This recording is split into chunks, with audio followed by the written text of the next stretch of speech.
Tenemos la oportunidad de disfrutar la palabra desde el versículo 11 del capítulo 4 al final de la carta de Santiago, quien de manera práctica y puntual nos hace responsables para vivir compartiendo con amor nuestra experiencia en Cristo. Oremos, nos hace bien hablar con Dios. Oh mi Señor, qué bueno eres. Gracias, gracias, gracias por la vida, por las fuerzas, por este equipo, por las personas que nos apoyan, por las personas que están dispuestas a escuchar, por las personas que escucharán después. Gracias por la palabra tuya a través de este apóstol, porque nos ayuda a ver la vida cristiana desde el punto de vista funcional, desde el punto de vista práctico, sin muchos rodeos, sin tantas eh, aclaraciones. Está dándonos una enseñanza vívida de la carta, de la Biblia, de la palabra en su ser, y lo comparte con nosotros. Te bendecimos en el nombre del Padre, en el nombre del Hijo y en el nombre del Espíritu Santo. Amén. Vamos entonces a la carta de Santiago en su capítulo 4, en los versículos 11 y 12. Hermanos, no murmuréis los unos a los otros. El que murmura del hermano y juzga a su murmura de la ley y juzga a la ley. Pero si tú juzgas a la ley, no eres hacedor de la ley, sino juez. Recurrimos al diccionario bíblico y ahí dice que murmurar se refiere a expresar quejas, críticas o descontentos de manera constante o repetida, generalmente en voz baja o entre dientes, sin que las personas o persona en cuestión estén presentes. En el Antiguo Testamento, en el libro de Números, su capítulo 12, tenemos un ejemplo muy claro de la murmuración y cómo Dios trata con los murmuradores. María y Aarón hablaban mal de su hermano Moisés porque se había casado con una mujer que no era hebrea, sino etíope. Y dijeron, ¿acaso Dios le ha hablado solo a Moisés? También nos ha hablado a nosotros. Dios oyó lo que habían dicho y se molestó al oírlo porque Moisés era la persona más humilde del mundo. Entonces Dios llamó a Moisés, a Aarón y a María y les dijo, vayan los tres al santuario. Cuando fueron los tres, Dios bajó en la columna de nube y se puso a la entrada del santuario. Llamó entonces a Aarón y a María y cuando ellos se acercaron les dijo, óiganme bien, ¿por qué se atreven a hablar mal de Moisés? Ustedes saben que cuando yo quiero decirles algo por medio de un profeta, le hablo a este por medio de visiones y de sueños. Pero con Moisés, que es el más fiel de todos mis servidores, hablo cara a cara. A él le digo las cosas claramente y dejo que me vea. Y Dios se alejó de ellos porque estaba muy enojado. Y resulta que cuando la nube se apartó del santuario, a María le dio lepra.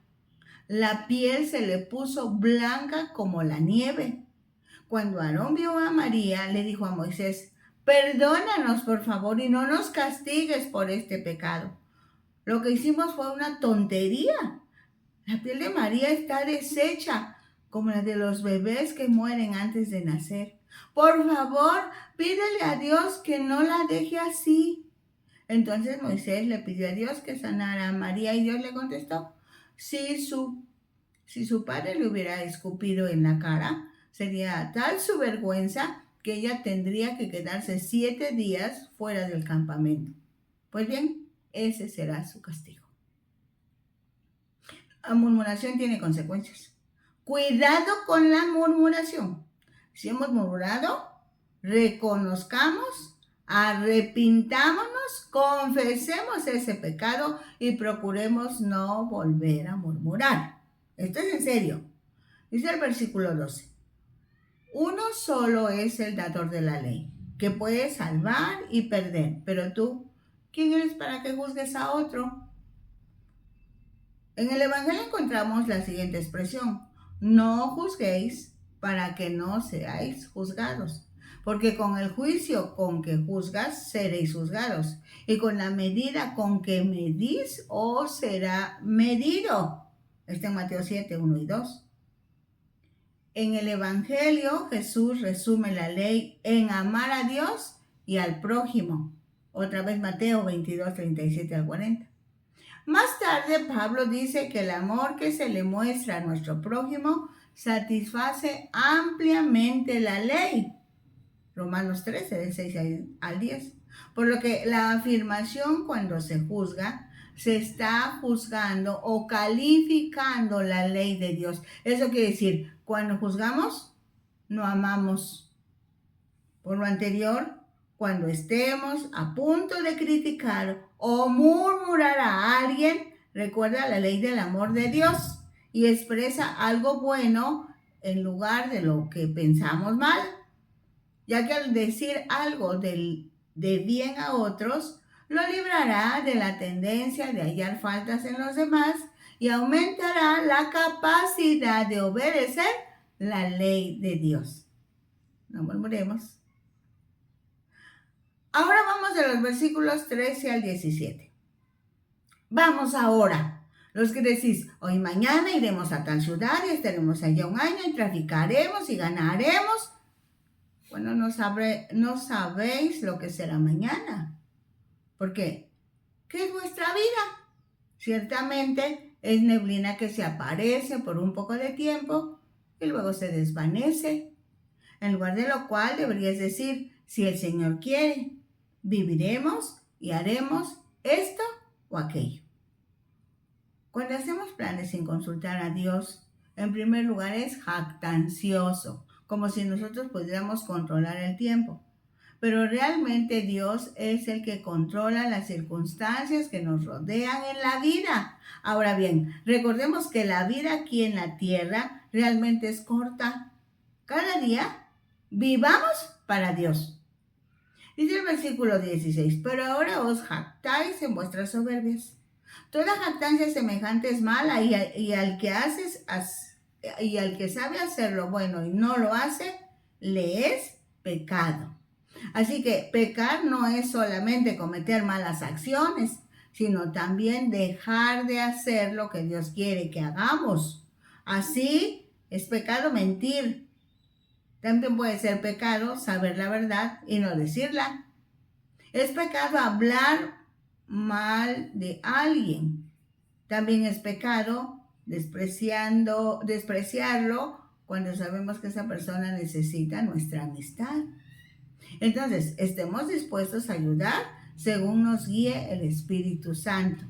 Si Dios te dirige a hacer un acto bondadoso, a rendir un servicio o a restaurar una relación, hazlo. Esto provocará vitalidad en tu vida o fe cristiana. Esto te fortalece. Pasamos al capítulo 5 en sus primeros 6 versículos. Vamos ahora, ricos, llorad y aullad por las miserias que os vendrán. Vuestras riquezas están podridas y vuestras ropas comidas de polilla. Vuestro oro y plata están enmohecidos y su moho testificará contra vosotros y devorará del todo vuestras carnes como fuego. Habéis acumulado tesoro para los días postreros. He aquí, clama el jornal de los obreros que han cosechado vuestras tierras, el cual por engaño no les ha sido pagado por vosotros. Y los clamores de los que habían cegado han entrado en los oídos del Señor de los ejércitos. Habéis vivido en deleite sobre la tierra y sido disolutos. Habéis engordado vuestros corazones como en día de matanza. Habéis condenado y dado muerte al justo, y él no os hace resistencia. Santiago dice que las riquezas no tienen valor. Los ricos como persona sí tienen valor y valen igual que todos. El dinero en sí no es el problema, es el amor al dinero el que conduce a lo malo. según primera carta a Timoteo 6:10, y origina que algunos opriman a otros para quedarse con más. Esa es una advertencia a todos los cristianos que son tentados a no adoptar normas de Dios, como dice Romanos 12:1 y 2. Como también es un estímulo para todos los que están oprimidos por los ricos. Puede ser que el justo que Santiago mencionó sea un obrero pobre, pues a los pobres que no podían pagar las deudas se les echaba en la cárcel o se les obligaba a vender todos sus bienes y a veces a vender a sus familias como esclavos, sin ninguna oportunidad de trabajar a fin de pagar sus deudas. A menudo los pobres morían de inanición, o sea, por falta de comida y exceso de trabajo. Entonces, atesorar dinero, explotar a los empleados y vivir con desenfreno no pasa desapercibido para Dios. Dicen los versículos 7 al 11. Sed pacientes, por tanto, hermanos, tened paciencia hasta la venida del Señor. Mirad cómo el labrador espera el precioso fruto de la tierra, aguardando con paciencia hasta que reciba la lluvia temprana y la tardía.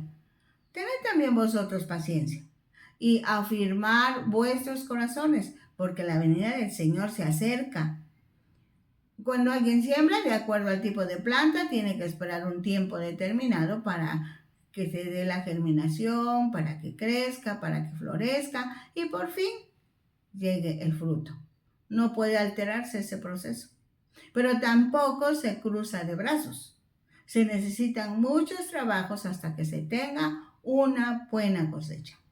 Algo muy parecido sucede con los cristianos, quienes esperamos el regreso de Cristo. No se puede apresurar el regreso. En tanto no viene Jesucristo, hay mucho que hacer para que avance el reino de Dios. Entonces, tanto el agricultor como el cristiano viven por fe, con la mirada en el futuro, que será portador de recompensa por su trabajo.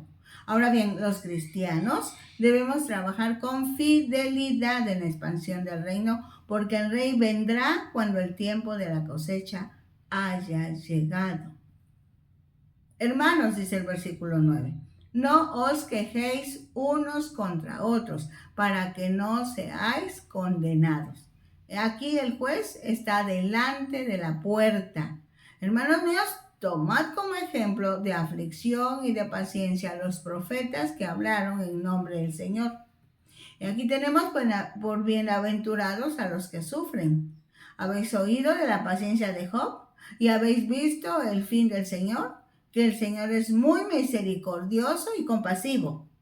Cuando las cosas no van bien, tendemos a culpar a otros por nuestras desdichas. Lo encontramos desde Génesis, cuando Adán culpa a Eva y Eva culpa a la serpiente. Pues culpar a los demás es más fácil que aceptar nuestra culpa, pero eso es destructivo y pecaminoso. Cristo es el juez y solo Él puede juzgarnos a todos y cada uno.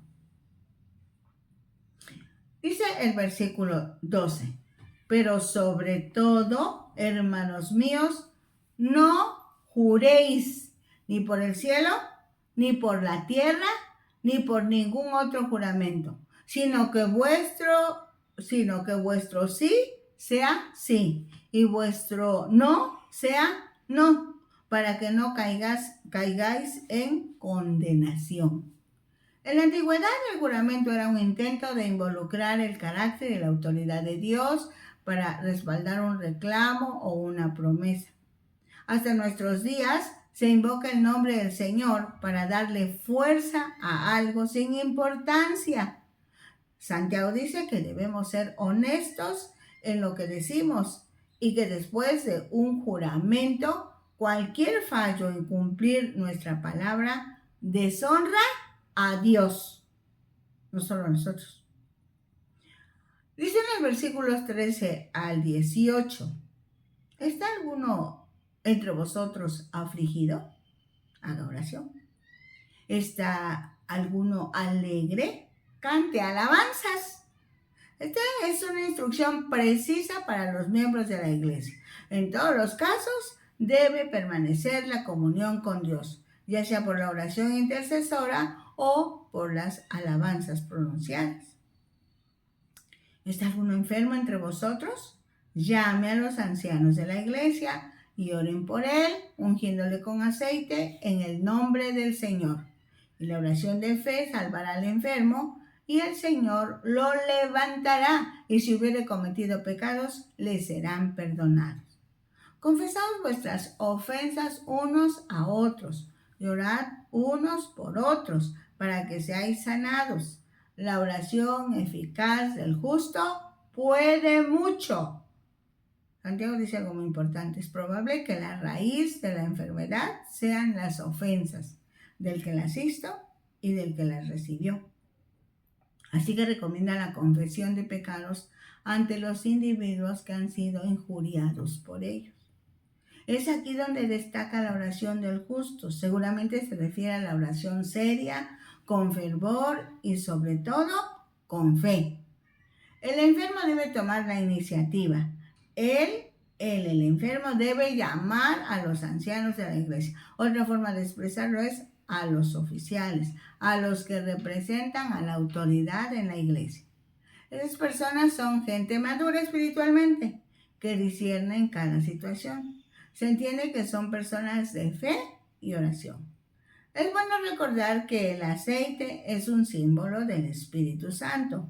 O sea, no sanan porque hayan sido ungidas con aceite, sino simboliza la presencia del Espíritu Santo, en este caso para traer sanidad.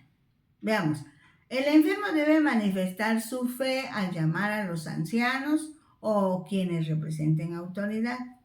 La confesión de pecados y la disposición del corazón son importantes, pues el bienestar físico nunca será separado de la salud espiritual ni está por encima de ella. La sanidad puede venir como resultado de la oración de la iglesia, del grupo o de la persona misma.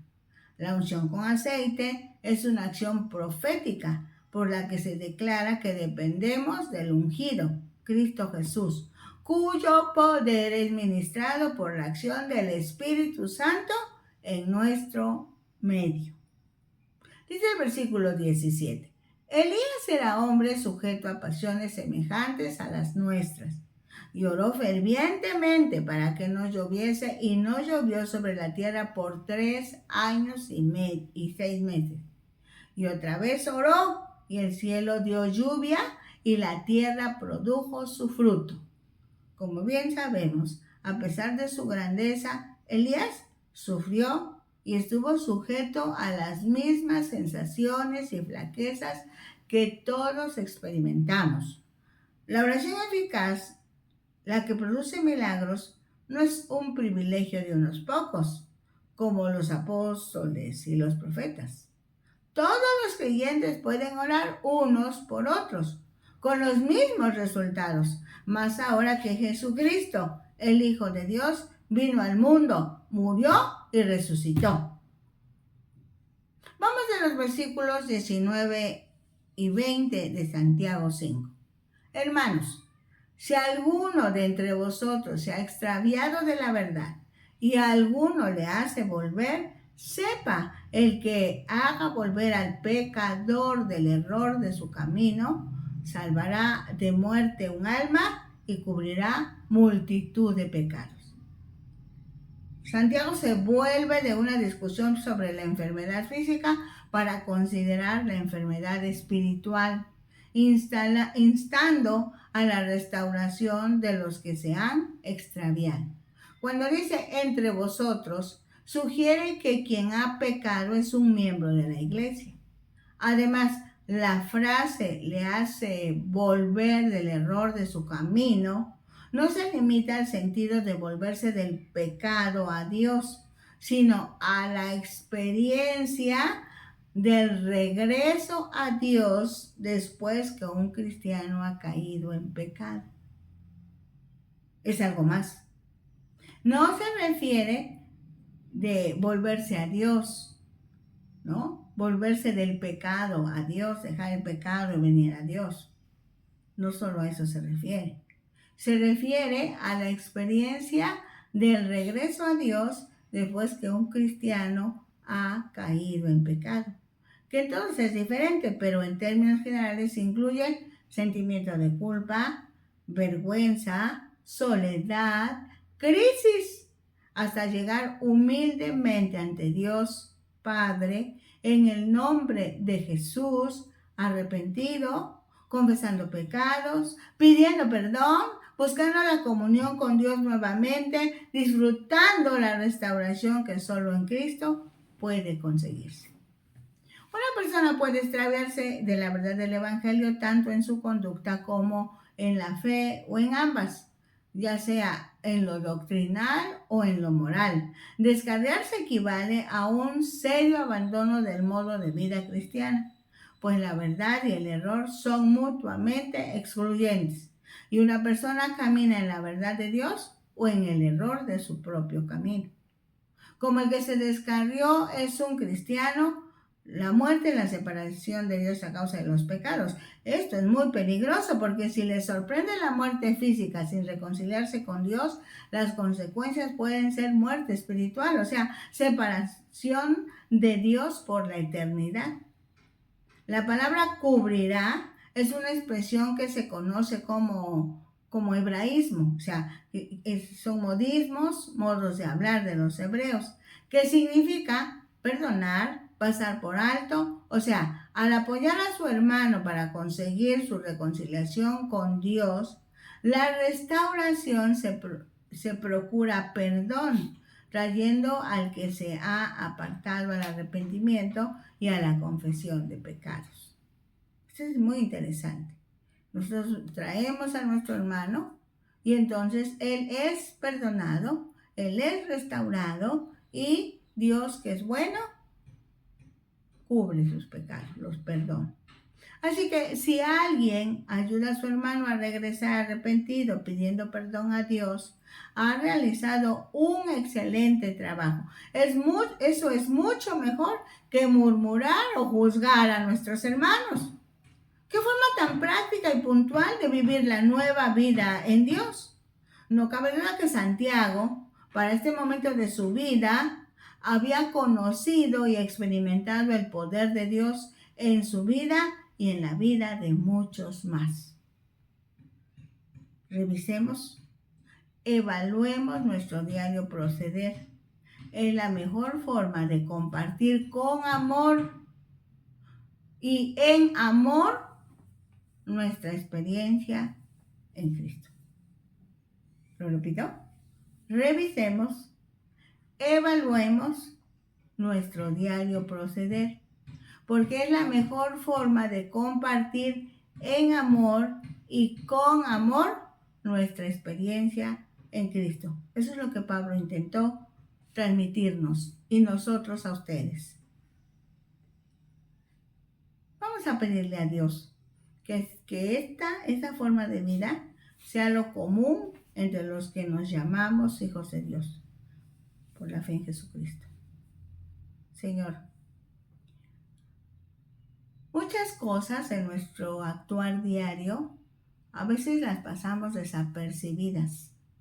Es más, ya ni recordamos lo que hicimos ayer o hace unas horas.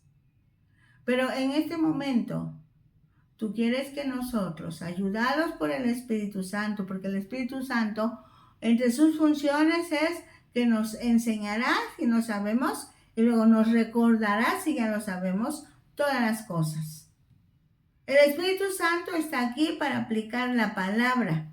El Espíritu Santo está ahora para que nosotros podamos hablar con Dios el Padre en el nombre de Jesús y pedirle perdón al Padre, perdón al Hijo y perdón al Espíritu Santo y poder perdonarnos nosotros y perdonar a todos los que tengan que ser perdonados por nuestro corazón, porque tú has puesto de tu amor y de tu esencia en nuestra vida y entonces para nosotros esto no es tan complicado porque sabemos que en Cristo Jesús tenemos salvación y vida, una nueva relación contigo, una relación precisamente de amor.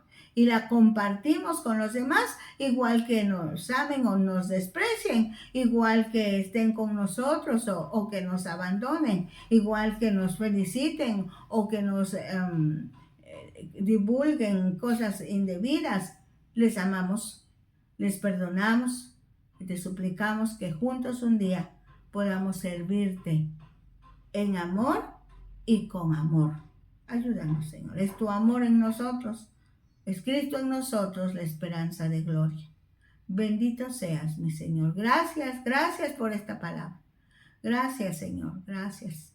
Te damos la gloria, te damos la honra, porque a ti solamente debemos darla.